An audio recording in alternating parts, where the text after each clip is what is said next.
Welcome to Human Risk, a podcast dedicated to the understanding of human behaviour as a risk. Here's your host, Christian Hunt. Hello and welcome back to the Human Risk podcast. In this episode, I'm looking at communication, and in particular, how leaders communicate. We've all seen leaders who are terrible at communicating, whether it's politicians that can't quite find the right words, or those nightmare bosses who simply fail to read the room. If you've watched any of the recent clips on social media of incredibly insensitive bosses communicating really badly to their employees, then this episode is your antidote. In our discussion, we explore the importance of effective communication strategies in leadership and sales. And Jenny shares practical examples of how we can all, whether we're in leadership positions or not, improve our communication skills. We also explore the impact of government communication during the COVID pandemic and how it affected public opinion and behaviour. And Jenny shares her personal experiences and observations, including using train and plane travel as an opportunity to connect with senior executives, potential clients. Before we begin, my usual reminder that my new book, Humanizing Rules, Bringing Behavioural Science to Ethics and Compliance, is out now.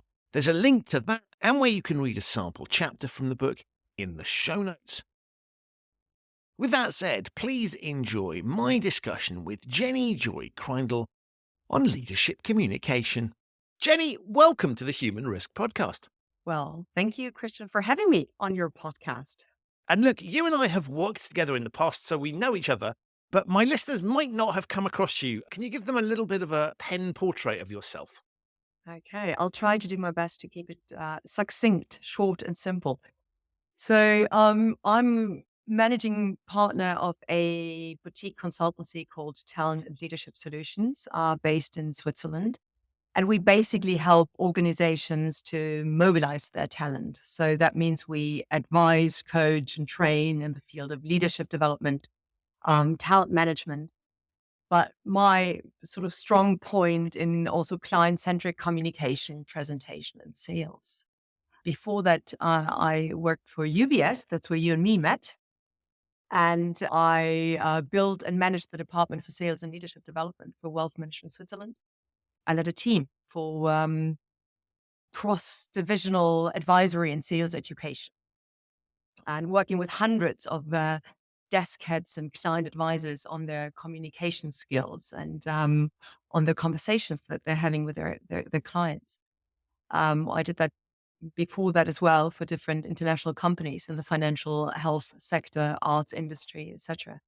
But as you know, I was originally trained as an actress. I got my German state diploma in acting.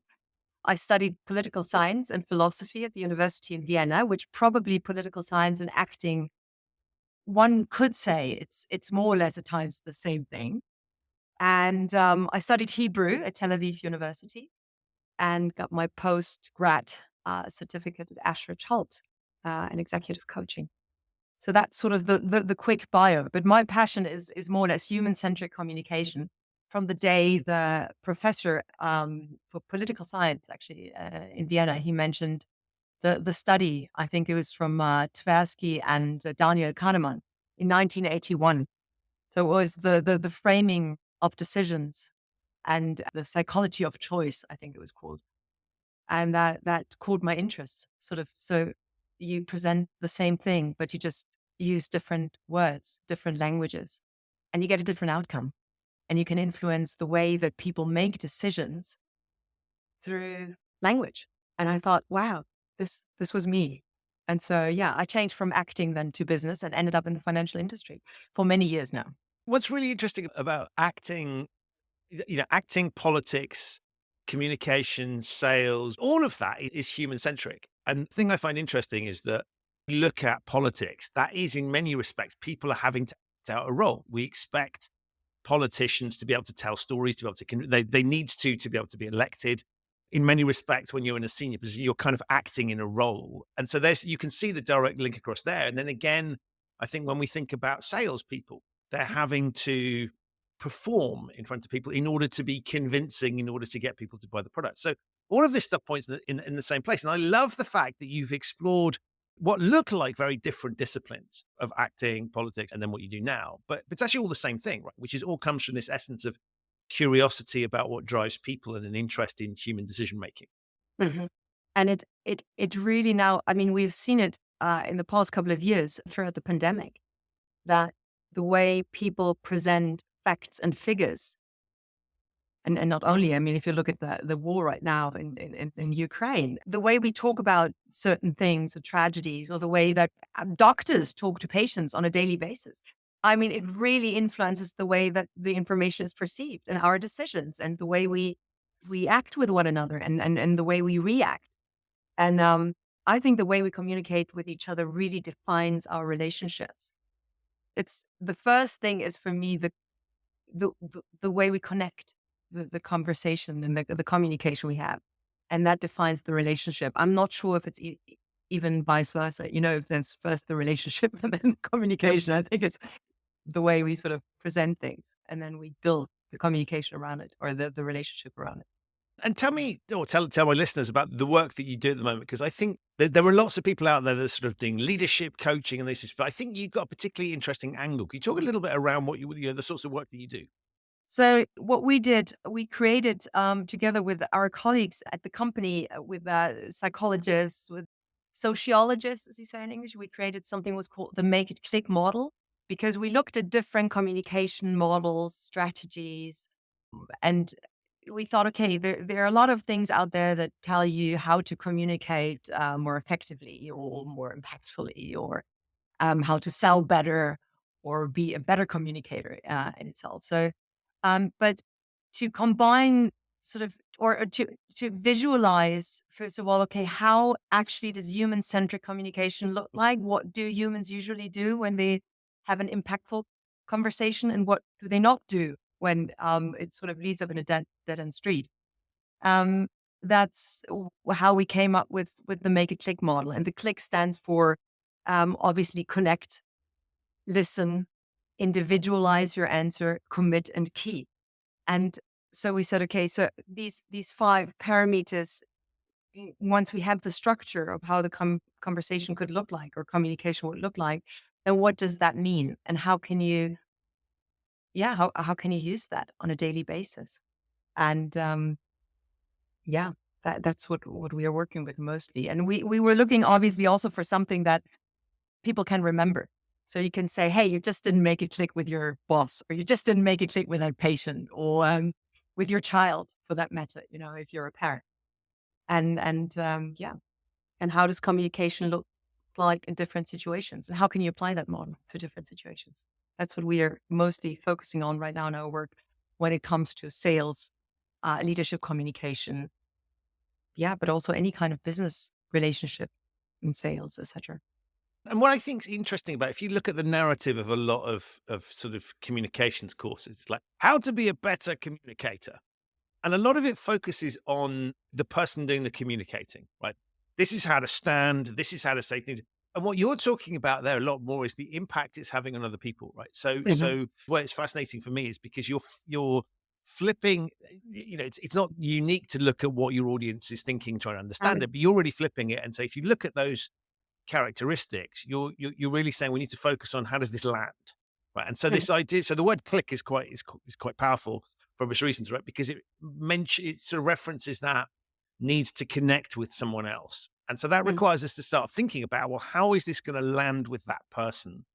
And so Mhm. starting to see things from other people's perspectives, and so bringing that logic that we see from, there's no point in putting an advert out there if it doesn't land well. It can look brilliant, but if it doesn't land well with the people that are looking at it, or seeing it on TV, or Mhm. hearing it on the radio, then it's not going to work. Mhm. And I think in the same way, the way I see the parallels with what I'm doing is when I look at sort of my bit around compliance, it's about, yeah, we know what the organization needs to do, but actually to make that happen, we've got to think about things from the perspective of the Mhm. employee. Right? How does this land? And I think you're doing a similar thing where you're effectively saying, okay, we need to start. It's almost like shifting around again. What does this feel like for that individual? How do we build that connection with that individual? And so that's really getting people to think about what it looks like from the other side, as Mhm. opposed to starting with them, because that's how you make that connection. It's interesting what you're saying about also your area, and your area of focus. So if you let's take the COVID example, for example.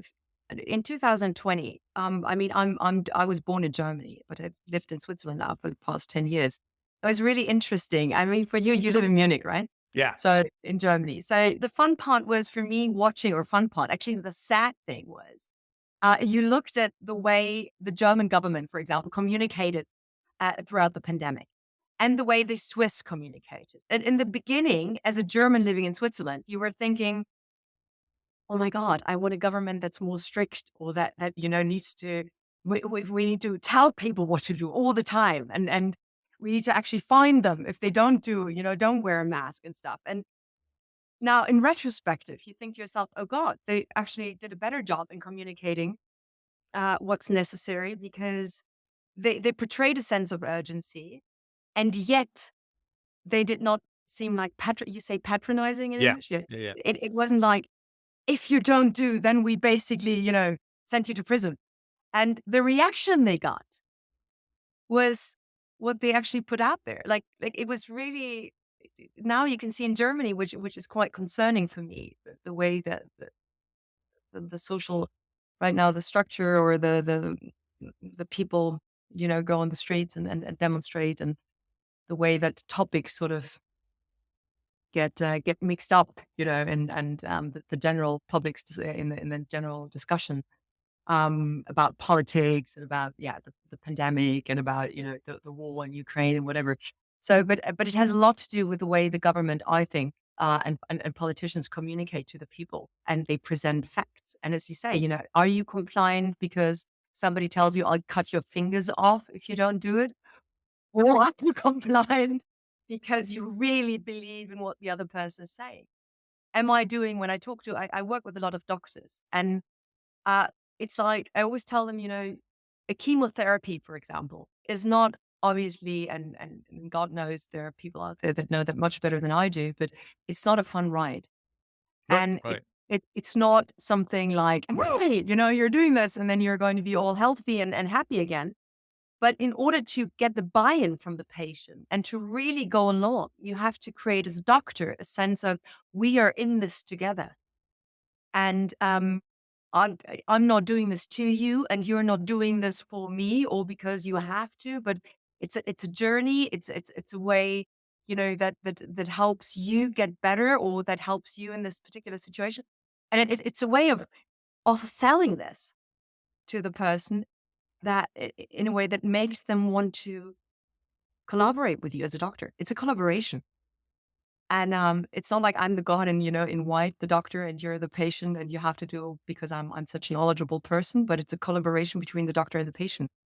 And that's the same with the government in COVID times. It was a collaboration. It should have been a collaboration between the government and the people, and its people. And that's where communication comes in, where I think it's terribly fascinating how, little words change, how metaphors matter. So, And very interesting when you talk about how do people react to things. I was sort of thinking, your COVID examples are great, right? Because it's really challenged the notion of what a government's able to tell us to do. And there may be things they're legally entitled to tell us, and they may know more about things. Ditto, same with doctors. They may have a greater level of expertise, but ultimately, if you want to get people on board and build a sustainable relationship with them, sure, you can irritate anybody for a short period of time by shouting and telling them what to do, and you may be able to persuade them. yeah. But ultimately, if you want to build a long-term relationship with someone, you really need to start thinking about, well, how is this landing? How's this impact? What's this going to feel like for them? Mm. And therefore, to your point, the way you craft a message, the words that you use, that can make something palatable or unpalatable. And so much of this is really thinking things through in a way that, in some cases we do that. I always think about with kids, we're very thoughtful. Sometimes, we might react quickly because we're tired or whatever, but there is a bit more thought that goes into it. And so we recognize with children that we need to cut them some slack sometimes if we constantly share. There's things that we learn in that space, and we all know as kids what that's like to go through. There were experiences that we enjoyed, didn't enjoy, and so I think it's interesting when we get to adulthood, sometimes we forget that and we use authority structures. Mhm. I'm an expert, or I'm allowed to tell you what to do. So I'm going to, or I know more about a subject than I you. know better than you do. Yeah. Yeah. And so that gets used. And sometimes that basic human element of that kind of doesn't matter because there's a human on the receiving end of this. Mhm. And that's what we, absolutely, with kids, for example, that's what we tried also when we designed and created the Make It Click model.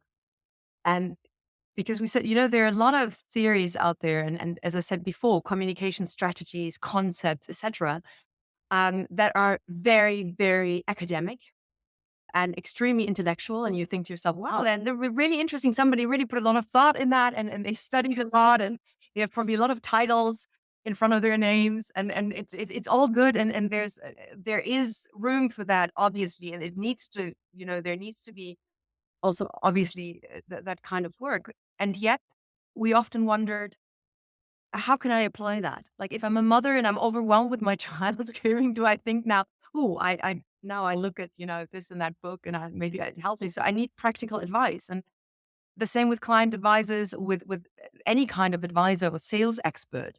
So they're usually very diligent, extremely well trained in their subject matter expertise. But then how do they bring it across for their audience and for the client or customer sitting in front of them, or the child as a mother? I think it's more or less sometimes the same thing.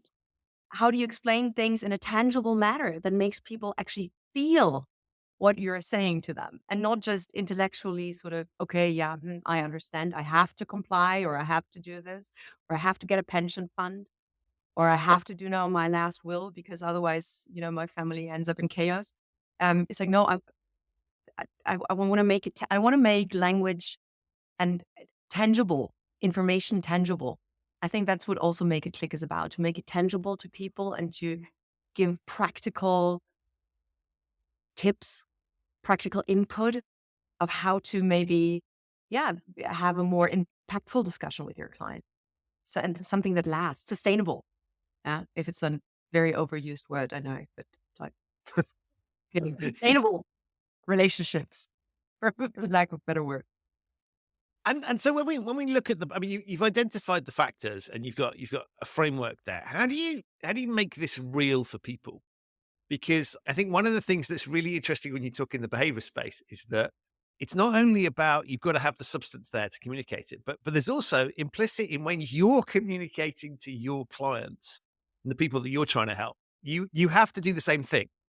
And so I find it really amusing when I watch people doing behavioral training in the loosest possible sense, right? Who demonstrate absolutely no understanding of human behavior. Go, this is what you need to do, right? And then they'll tell you the theoretical framework. And I know you're not like that, but I'm interested in how you go about approaching making it click with your clients so that they can then make it click with whoever they need to speak to. So it really depends in what kind of, I feel challenged now. Well, it's tough, right? But I'm just saying, it's in a way you have to live the values yourself, and so I'm just fascinated about how you think about that. Here comes the coach in me that, I mirror now. I feel where I'm like expressing my feel under pressure now. No, but so it's a good question. How do we do that? So it really depends on the situation or the framework that we are working in the sense of, do we talk to somebody because they want to boost their sales conversations, their communication, ultimately their revenues? Or do we talk to a leader and say, okay, she needs to be better with her people, with her or her team, So that sort of gives us the direction for the content of each of these, parameters, or each of these factors, like commit, listen, individual, or connect, listen, individualize, commit, and keep. If you look at, for example, commit or connect, let's start with the first one. If you look at connect, so it starts with, for me, it always starts with the nonverbal communication. So how does the person enter a room? How do they walk? How do they talk? What's their nonverbal communication? Because the first thing that people usually see, before you even utter a word, the way you open the door. So we give them, in a lot of ways, we give them examples. We sometimes do a lot of field coaching. So we actually observe them and see how they're doing that, which is interesting for them. Sometimes if you videotape them, obviously it's a very old fashioned sort of way of doing things, but I love videotaping to see people, they can see themselves how they do it. So connect starts for me with the nonverbal part of it. And then secondly, the framing, in a sense of, when you meet a person and you want something from a person, you have to give them sort of the context as quickly as possible. Like in cold calling, when they call you and they say, my name is, then you hang up already before they even mentioned their name. Why? Because you're not interested in somebody calling you and saying, my name is. It's like, my name, it's like, I don't have time. What do you want from me? So we teach them basically to bring the message across as soon as possible, depending on the situation, obviously. What does the other person get from you? It's not what you want from the other person, is what does the other person get from you? What's in it for the other person? And that's basically the connect part. Yeah. And after the nonverbal, then obviously comes, and there are different, we also present them with, here's the English or book, some theories, and try to make it okay. So what matters for you in your personal situation concerning the connect part? How do you connect with people? Why doesn't it work, or why does it work? What are you doing that people find helpful, intriguing? Do people want to talk to you? And another thing about connecting is also, and it's a word that in German people don't like to hear because it somehow has a negative connotation. It's self-branding. So what do you stand for when you enter a room? That is important for connecting to like with people. Like, who are you? What's the message you bring across? What's the values you stand, and what are the values you stand for, etc. So that's all in the connecting part. And then the listening part obviously is another one. Listening is not only about I nod my head and say, hey, I listen, or I listen attentively because I've been to a course and they told me how to listen actively and ask open questions. I love that. And it's a lot of times, maybe speaking last and giving yourself time and space to observe and analyze what a person actually says. Also observing the other person's nonverbal communication. So getting sensitized to who's sitting in front of you, who you're talking to. That's has a lot to do with for me, with listening. Listening with your senses and not just with your ears. Sometimes we just listen with your ears, and then the Swiss say we do Airologöschenen, which is the tunnel between the southern part of, or the Italian-speaking part of Switzerland and the German-speaking part, and we say basically it goes from one ear, inside one ear and out the other one, or whatever you say. So we call it Airologöschenen, the two ends of the tunnel. And then then the third part is individualized. So individualized for us is a big part, because it's based upon some of the insights that we gather from transactional analysis. Eric Berne, the different ego states. So, am I like an adult in my conversations? Am I framing, giving context, or am I more like a parent saying you're allowed to do this or allowed to do that? I'm giving now a very, very short, unscientific explanation, and I hope my professors and colleagues at Ashridge will forgive me. But and or am I reacting like a child? And often, if we're a leader, we tend to go into this parent mode. We tell people what to do without even necessarily giving context, and then we lose people. Or we have these 360 discussions or 380 discussions. What is 380? Yes, 380. I'm not good in math. Is it 360? 360. I was going to 380 sounds amazing. I don't know what that is. But... and I'm terrible in math. God, Jesus. So 360 discussions are year-end discussions where we tell people basically what they have done wrong and what they should do better, instead of saying, hey, we forget the past, but in order to continue, I would love you to do this, or I would need this from you in order to continue. So it's like, and then we have the employees reacting like children, saying, hey, he doesn't like me, or I'm going to get fired, or whatever, So a lot of this has to do with individualizing your communication style, the words, the metaphors you use according to the person that sits in front of you, and being conscious of what different words mean to different people. That has a cultural aspect in that as well. So I work with people in German, English, and Italian. And I work in different companies or go in different countries. So in Israel, basically, you speak obviously, or you use different words, different metaphors. And then when Israelis come to Switzerland and they talk to Swiss clients, or Swiss clients talk to Israelis, then it sometimes can be a weird cultural sort of, what does she mean, or what did he say? So the individualized part also has a cultural aspect of it. So in different cultures, we say different things, or we say the same thing, but we mean different things. And the last part is commit and keep. So there's a lot of misperception to my mind about what commitment means, for example, as a leader, and what keeping a relationship means.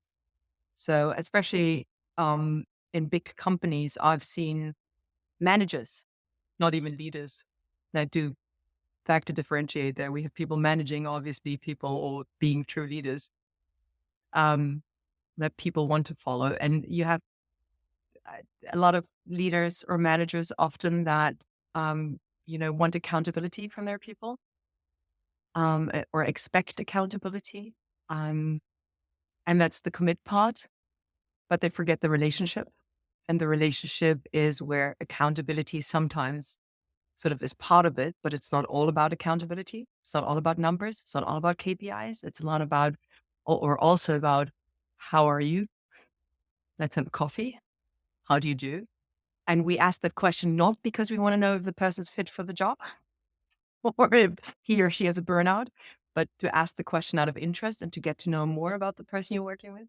And then that's keeping the relationship alive. While then you have a lot of managers and a lot of leaders that keep the relationship alive, but they do not, ask for accountability or do not commit to what they've said. So to have those, and that's why we differentiated those, to say, okay, there needs to be commitment on your part, on your people's part, in your leadership. You need to, walk the talk. And on the other hand, you need to keep a relationship alive. You need to say, hey, how are you? It's like, you can't be as a parent telling your child all the time, I need to have good grades from you. When you get home, I want, you need to A's everything. But then not sitting down with your child and saying, hey, what's going on in your life? So yeah, that's basically what we teach people and how we bring it down to earth. And your question was, and I'm sorry for the long answer, it was like, how do we, make it practical, or how do we make it click then when we teach that? Is, I hope, by giving very, very practical examples, but rooted in, scientific theories, findings. And so that it's not just, hey, we experience it, but no, it works because there is a solid background in behavioral psychology. If we look at transactional analysis, if we look at whatever other streams of social science. What I find interesting is when you take us through that, I found myself sort of nodding and going, yeah, that makes sense. So there was nothing you said that I thought was weird or counterintuitive. It is all, and take this the right way, right? It's all obvious stuff, which is why it's actionable, right? We just, because if you point it out to people, you go, okay, that makes sense, right? Of course, that's how I want to feel when I'm having, and we can all recognize situations in which we've not had those things, right? Where we've not felt the levels that are there. And the bit that was astonishes me is, on the one hand, I can say to you intuitively that makes sense. On the other hand, I'm now replaying moments of, where I've interacted with people in all sorts of different capacities, and I've just screwed that up. And the bit I find astonishing is that we know these things, and they're really important to us, right? So I always think about, if I've had really bad customer service, I know what that involves, right? And I know when I've been angry and upset and disappointed, and we're often very incapable of doing it. And I wanted to get your thoughts on, like, why do I screw this up? Because we know these things and we taught them, and we've been through, childhood is a good example. We've been through these different emotions. And as adults, we seem to sort of forget those past experiences or don't think about things from another person's perspective.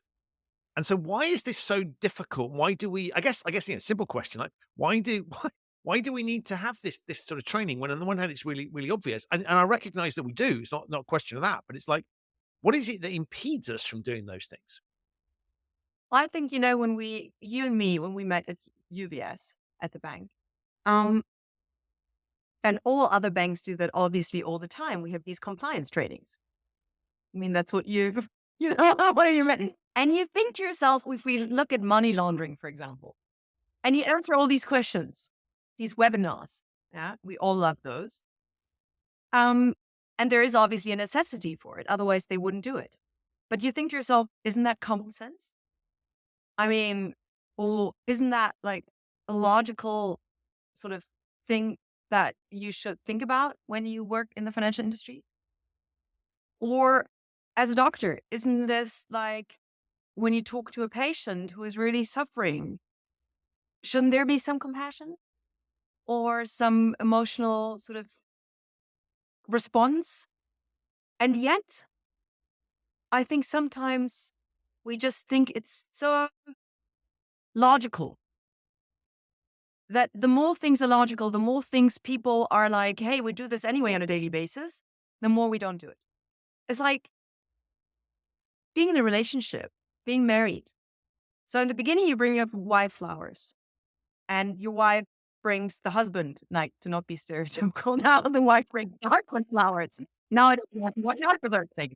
So, so you really, we used to write little notes. My husband and I, we used to write. I always, whenever he traveled, I called the hotel first and asked them to put a little notes in his hotel room. So when he Oh would my go to the God. hotel room, Wow. yes, he would get a little present, and wherever he went. So, Hong Kong, Singapore, London. Now then, well, obviously COVID came and we could travel less, so that went away. But generally speaking, I think even after a couple of years, you're like so used that people travel. Oh yeah, should I write a note? And that's the same thing. So we grow up not, and I think the English speaking countries actually look at the UK or the States. They have rhetoric courses. They have public speaking courses, because there is they realize that there is a great necessity for people knowing how to speak, although there's not a lot of interaction courses. So it's like a lot of like public speaking, me in the There's a lot of, limelight. well, I think that's interesting because that for me is that's like broadcasting. It's Right. like You're broadcasting. There's a throwing lot of stuff out broadcast. there. It's not interaction. And so Yeah, that's why, yeah, that was my point earlier. I think is if I look you're at, right. we'll teach you how to present, right? That's one-way traffic. That is literally this is how you broadcast, and they will love this. And what's different about what you're doing is there's a conversation here, right? It's the audience is going to respond. Yeah, you're absolutely right. But I would be happy already if, we start by, hey, somebody actually does not only make sense because the information makes sense that he or she, presents, but they also present it in a way where I actually would like to listen to them. That's already that I would love to have that already, especially more in Switzerland, Germany, Austria, probably Italy as well, and all the other countries that I don't, that I've never been or don't speak the language. But um, I think we think it's so natural because we just speak. We communicate on a daily basis. So we think we don't have to, pay too much attention to that. If you look at all the development programs in bigger companies, yes, obviously there are sales programs and there are sales development initiatives. There's a lot of leadership training. If there's money, there's a lot of leadership training.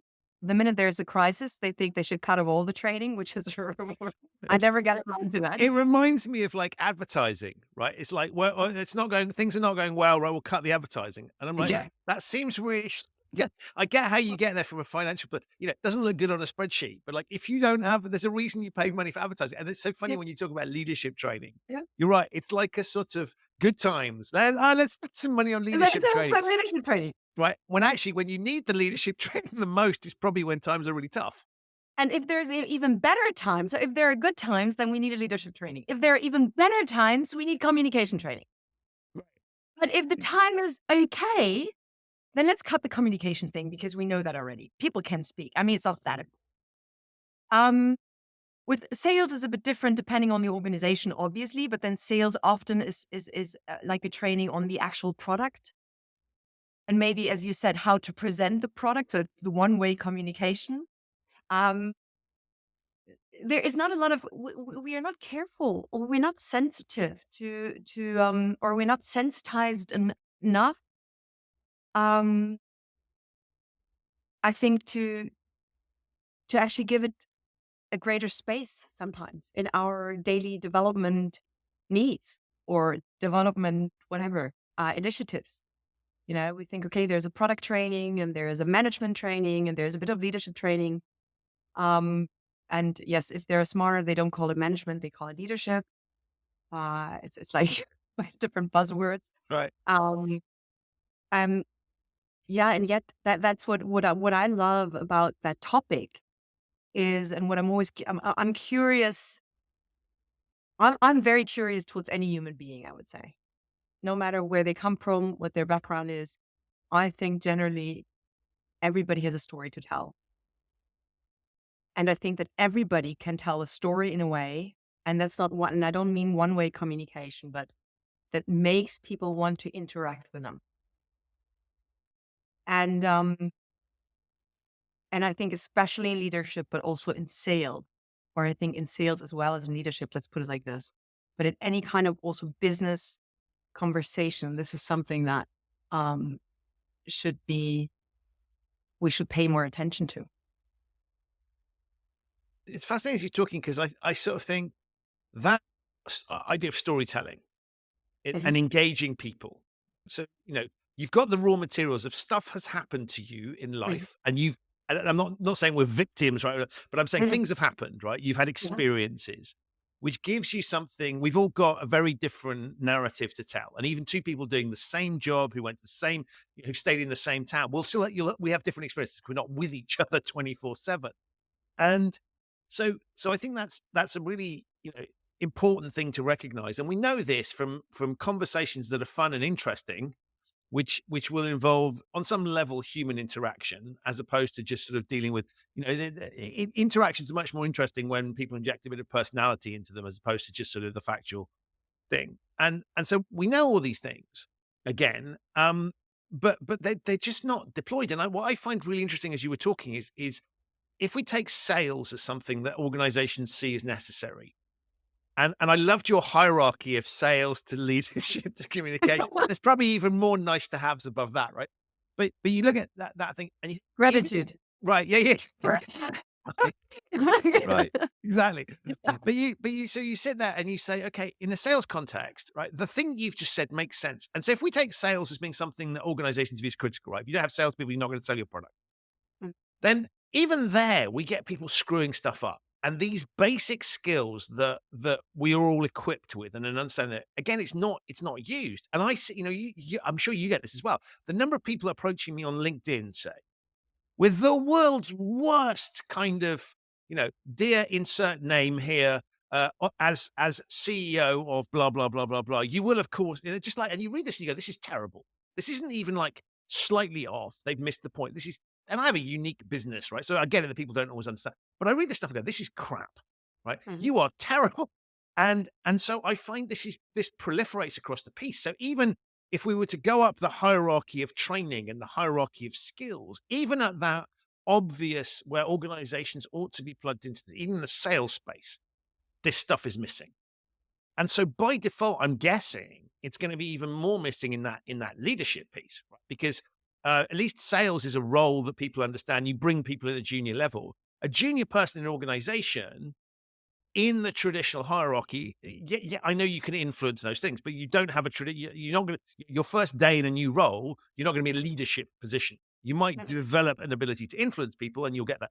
But even in that basic entry level thing of sales where people come in, these things are missing. And so I find it fascinating when you talk, again, it's you're highlighting things that are from a human perspective very obvious, but yet from a structural perspective, they seem to me to be missed. And if we can't even get it into sales training, we have people out there doing sales, doing it so badly that even I can spot what's wrong with the sales strategy. But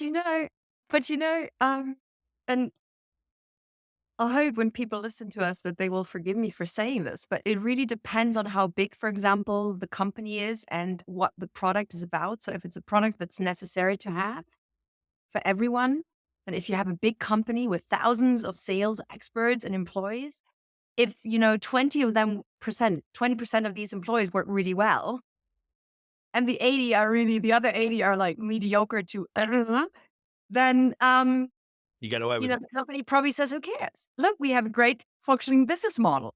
And if you look, for example, at pharma industry, if we produce, I don't know, vaccines, who cares if the sales agent is bad? Because everybody needs that vaccine. But if the company gets, the smaller the company, the more urgent it is actually for the salespeople to be really excellent in what they're doing. That's one part. On the other hand, if you look at the big companies and if you think, okay, I'm satisfied with 20, and then 80 being mediocre, I think we missed the point because and at some point, these companies will get into trouble as well, as we see with some companies in the financial industry, for example, because people nowadays, with all the possibilities of, getting advice online, remote, you don't need an advisor anymore. You don't need a sales expert, a pension fund expert, a whatever, a investment officer expert, asset manager expert. So with that kind of sort of competition, the communication part and the way we interact with people becomes obviously more important, even for bigger companies now, because we see, hey, there's a real need, and we will lose a lot of customers and clients to our competitors if we do not watch what our employees, what our team members, what our sales experts, what our advisors are actually saying to people and how they interact with people. The same with doctors. You see a lot of private hospitals nowadays that, they work if they not only have expertise, a lot of money and clean toilets, but if they have, doctors that really want to collaborate with the patient and say, hey, we know that there's great competition out there. You are more than happy to get a second and third opinion, because I'm not afraid of that, because I know what I have to offer. And I know that my communication style is so good that you wouldn't want to leave me for whoever comes along. And with leadership, I think it's the same thing. That if a company doesn't pay attention to their leadership communication skills or to their leaders' communication skills, they will lose out on a lot of talent, and they will lose on the long run. Short and long can be, it depends, but they will lose. Yeah, they will lose talent. They will lose devoted people, people that want to be accountable, that want to be part of the company, yeah. But I think you're right. It's whatever we just talked about is all not very common sensey, and yet we often don't do it, and that's why I think we have to pay more attention to that. And it's with compliance. I mean, with your job, no, you're faced with a lot of compliance riddles, in the sense. So, like, sometimes I think you see things, and then you talk about things where you're like, Jesus, why didn't that work out? Or why didn't the people, comply? Even if it's common sense. So why does there need to be a training for it? But it's interesting, isn't it? Because I think some of this stuff we just run on autopilot. So if take, the MySpace, look at the compliance thing. Well, the training that we do now is probably similar in nature to training we did 5 years ago, 10 years ago in that space, right? Yeah, it might be there'll be a few more videos, it'll be a bit more interaction, there'll be more digital stuff. But bottom line is the content and the sort of intent and thinking behind it hasn't moved that much, right? In the same way that probably if I look back at the way education historically, I know it's changing massively now, but historically was sort of similar things were taught over time. And then you had things like the internet and Google that rendered the idea of there's no point in, I had to learn the sequence of the kings and queens of England, right? That's been of no use. What much more interesting. So what happened and why does that lead to where we are today? But no, we had to learn dates and orders and those sorts of things, right? Useless. And education has, with the internet, and I think now with the pandemic as well, there's been and things like ChatGPT, right? There's a big shift in what education means. And I think what's interesting about some of the way these organizational things is there's been this traditional model which has sort of been perpetuated because it sort of seems to work. And I think what you're driving at there is, well, actually in the 21st century, where people can change jobs more easily, so this idea of sort of you're lucky to work here, that starts to fall away a little bit, because actually there are alternatives out there available to people thanks to technology, but also different career opportunities. That means maybe those leadership models, I don't know if they were ever as effective as people might have thought. I mean, clearly in some contexts they do work, but we're now at a stage where the point you made around getting away with it, I think that's getting tougher and tougher, right? And so and I guess, at its simplest, if I'm sat in front of a screen and my work involves a lot of being able to work from home or work from anywhere else rather than an office place, changing jobs isn't that difficult, right? Because I don't have to worry about, is my commute going to be any different? No, right? And so I think there's something interesting there that says it's almost that we're starting to expose some of the weak. I'm not, I'm not sure that these were great strengths that have suddenly sort of turned into weaknesses. I think over time we've exposed some of the inherent weaknesses in the models, and so to your point is saying, back to that hierarchy of where, when do we spend money on this training?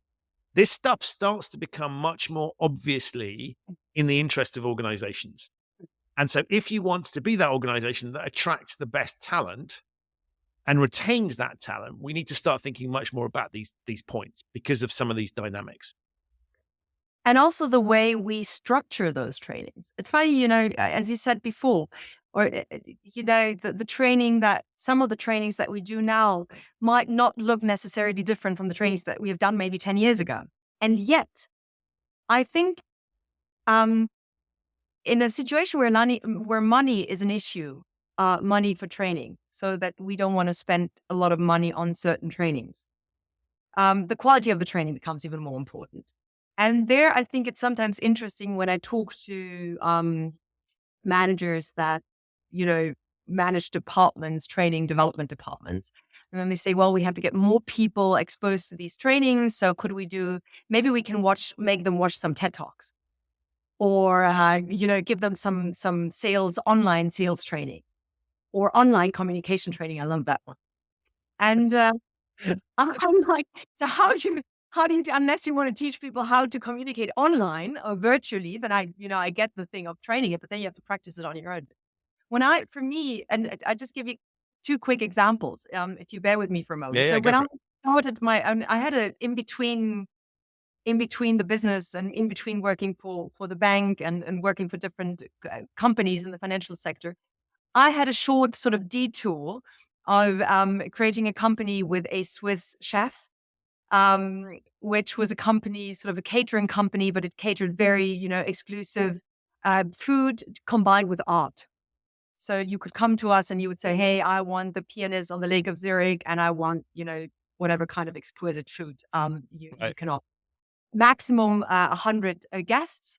And that's what we did. And on the side. And in order to fund the business, obviously we had to get, clients really quickly, because the bank would say at some point, hey, Jesus, you need, make money. And I back then lived in Munich, and we had our company headquarters, so to speak, which was a really small apartment in Basel. So the commute from Munich to Basel is 5 hours. And I know that you were often on German trains. So even even more than 10 years ago, it was awful. So always delayed. And we had to change in some stations, Karlsruhe, Mannheim, whatever. So it took approximately 5 hours and something. So I thought to myself, okay, if I have to do that journey twice a week, which means going back and forth is 10 hours, so 20 hours on a train each week. It's like, what do I do with that time? So I thought, okay, hey, acquisition. I was like, people interest. So I got myself a first class train ticket. Good call. Yeah. And I looked at the people going on the trains. And I thought, okay, where are the people that can afford my business and would be interested to hear my value proposition? So would they enter the train between 6 and 8 in the morning, or 8 and 10? What do you think? When would they get on the train? To go from starting in Munich, Karlsruhe to Basel.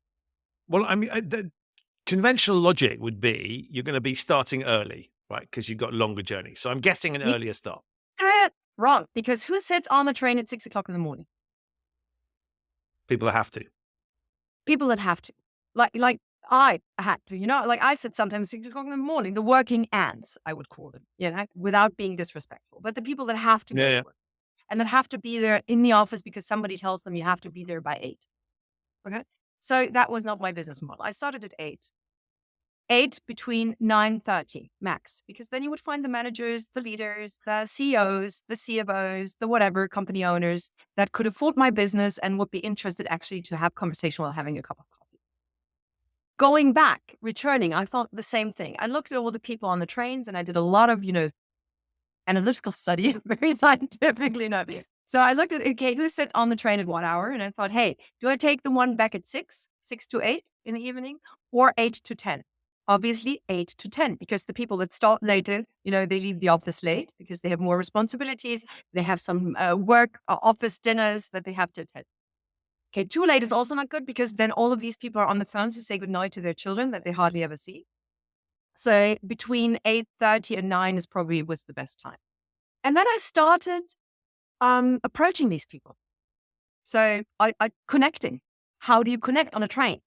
Talking about what? The weather, the delayed train, sometimes when there would be people with newspapers and cell phones in the morning, you were like, oh, geez, I will find no one to talk to me. So I once even, because I was so desperate, started smiling, laughing to myself. And then the person in front of me said, are you okay? And I said, yes, I just think it's so funny because look at all the people around us. Everybody stares at their cell phones, but we're just driving by one of the most beautiful castles here in southern Germany. And the guy said to me, oh, that's right. Where are you going? And I'm like, I'm going to Basel because. And then we started talking, and actually he gave me his business card. He became one of our clients. So why am I telling you this? It's because, yes, you can teach people or train people online, virtually, by watching TED Talks, how to, foster their presentation or strengthen their presentation skills, how to look into the camera, how to, lift your voice, how to breathe, get a better breathing pattern. But what you can't teach them through an online course or just virtual training often is you can't teach them the real deal. Hey, how do you actually connect with people in a situation where it's like, hey, you have to, or where it's not easy, or where people don't want to talk to you necessarily, where clients sit in front of the client advisor and say, listen, you messed up my portfolio. The markets are shit. I'm losing tons of money. Those are the things that where communication actually becomes really juicy and where it becomes like, hey, now we talk about if somebody's good in their communication and using the right words and metaphor.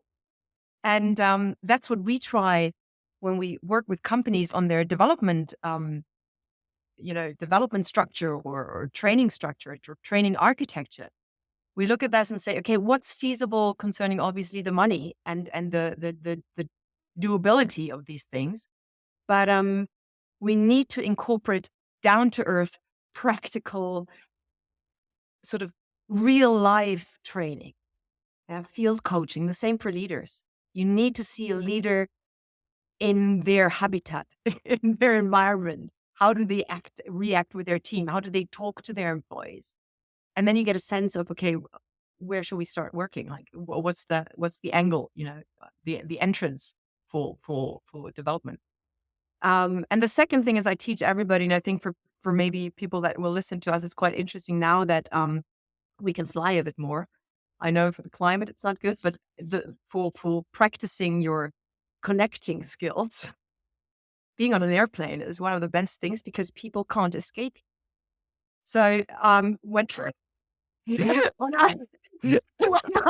So this is better than the train, right? Because at the train, people can get up and walk away. Right. So people can't escape in the sense of, in the morning, especially flying to London back and forth. Yeah. And that's a short one. You should start with a short flight. It's like, people go in, they have their hoodies, their headphones on. You're like, oh my God, I hope I won't sit next to somebody that, smells or it doesn't look nice or was, in some shape or form, not nice to sit next to. So people usually do not want to interact on airplanes. But because I was years scared of flying, I realized that when talking to people, it actually calmed me down. So years ago already, when I get on an airplane and I sit next to somebody, I introduce myself, say, hey, my name's Jenny. And usually then I say, and I'm really sorry that you have to sit next to me for the next 2 hours or 3 hours, because there might come a time when the plane's shaky or there are turbulences that I will accidentally grab your hand. So I really apologize in advance for this. I've never found anybody that said, oh my God, stupid person, move away from me. Most people gave me their life story in an instant. They gave me their whole, marriage problem, financial problems, financial challenges, work information. They started immediately to connect. Because not because I was a woman. That's what usually people say. Oh, it's when you're a woman, it's easier. When you're a man, it's difficult. No, it's not. I taught people how to also connect with others on an airplane when they're not a woman or a female necessarily, and it works as well. It really depends on being, human, saying, hey, this is I'm so sorry. I'm like scared of flying. And if I make weird, movements on that airplane, it's not because I'm, completely strange. It's because I'm scared and I'm sorry. But, hey, who are you? And I never got a bad reaction. And it teaches people how to connect. And it also makes you, for me, it taught me what works, what doesn't work. Then I try to obviously alter sometimes, because when I realized, hey, this actually works, people tell you their life story, which you then can obviously also turn into a business relationship at some point. And then I try to alter, what are my communication patterns? What do people like to hear? When do they doze off? When am I too much? When should I listen more, talk more, whatever? So I can advise people trying to, fly on an airplane and talking to people, if that makes. I'm going to reflect on that, and I'm going to look out on trains now. There's an interesting thing here, right? Which is what you're talking a little bit about there is courage. And because you're right, the traditional convention in these sorts of environments is not to speak to anybody else, right? And sometimes that's because you've got some work you need to get done, Yeah, right? But granted. sometimes, but it's also, you're right. There is a social thing that says we don't do that, and that's not a normal thing. And so in a way, you're pushing I don't think you're breaking social convention, right? Because if somebody turned around and said, "I've got things to do, go away," or something, right? You wouldn't kind of keep going, "I need to talk to you," right? So Yeah. you're not talking No, no, about no, no, no. Of crossing course not. You have to know boundaries, your boundaries. You have right? to know your boundaries. Yeah. But you're talking about something that is pushing people's comfort zones, I guess, to a certain extent, and so breaking out. I think, and what I think is interesting about that is that you only get good at these things if you keep doing them and Trying. having a go at them, right? Because if it's to your point, right, the first time you try that, I can see people go, oh my God, that's going to be awful, right? And if you set it up and say it's going to be awful, chances are it may well be awful because it's a self-fulfilling prophecy. But you got to be practicing that. And I find that interesting in other contexts as well. If you take social media, there's lots of people who don't want, I can't put anything on, can't say anything on LinkedIn, for example, because I'm scared. Maybe my boss will see it. It'll be embarrassing. And of course, the less you do it, the less comfortable you are with it. And so I think there's something interesting there about courage and recognizing that actually we've all got this human, but in sometimes work and structures and environments stamp that out of us. Right. We're not allowed to express our personality. We're not allowed to be who we want to be because we need to conform. And there's a logic to that to some extent, because obviously you wouldn't want people just doing what the hell they want. I always joke about I can walk around at home in my underwear, but if I do it in the office, that's not Yeah. going to lead to a lifelong career. But I think there's something interesting in what you're saying about pushing the human side of things, because that to your point, the reason those interactions work for you is one, you've practiced them, right? So you know where the limits and the boundaries and things are, so it doesn't get weird. But the second bit is you're injecting personality and humanity into these things. And that, I think, is something that is often stamped out of us by organizations. Mm. We need to conform. We need to follow rules and processes. We need to do things in a particular way. And that feels very inhumane. I think one of the reasons I've realized that stepping out of the corporate world is probably the right step for me is that I often didn't enjoy conforming to those things, right? And it wasn't bringing the best out of me. And I would find ways not to, ironic for someone who was in compliance, right? But I'd find ways not to comply, not to conform, because it felt constrictive and it wasn't very human. And so I think where you're getting at in all this stuff is how do we bring a bit more humanity into situations? And sometimes that means breaking out of the conditioning that institutions and environments put on us. Also showing vulnerability. I mean, there could be, a lot could be said about being vulnerable as a leader, for example, or even as a sales expert talking to a portfolio manager, talking to their client about their portfolios, and it's not going well, sort of the balance between being professional and yet showing vulnerability, being human, as menschelt. In Yiddish, we would say es menschelt in der Konversation. And that is, I think, one of the most important things. And the more we talk through virtual channels, online platforms, hybrid working environments, the more important it is sometimes to go back to, a very, very natural, easy, simple thing is opening our mouth and actually, speak and talk to people. And from eye to eye and listening to, hey, what does the other person actually want? And what does the other person actually need? And what can we give to the other person? And yes, what you're saying also is nowadays it becomes particularly difficult sometimes or challenging because being authentic and being yourself also needs a lot of courage because we are so scared to say something that is socially not acceptable. that is not only not acceptable to our boss if we put it on LinkedIn or to the company that we work for, but that is socially difficult. Look at the gender debate, or I don't want to get into this, but yet it's really, this is a big part of nowadays. Sometimes the problem that we have: what are we allowed to say, and what not, and what is okay. That restricts people as well. And I like your metaphor with the underwear. Yes, it's okay to walk around naked in your house, even go further than the underwear, and yet you shouldn't go around naked in the company or air your dirty laundry. Although we Or have on a it plane here. either, by the way, just as another Well, tip. well, thank you very much for reminding me of that. All on a train. And we shouldn't air our dirty laundry, but that is somebody else who's done that recently, haven't they? Like, I think quite publicly. But sorry, excuse me. I know that you're British, so just That's fine. It's good. there's a lot to be said for bringing more humanness back into our conversation strategy. And I think that plays beautifully to sort of some of the things that we've had to do that have been inhumane, right? We've had to do weird stuff in the past few years in Mm. terms of sort of following, just staying at home and not going out in the same way.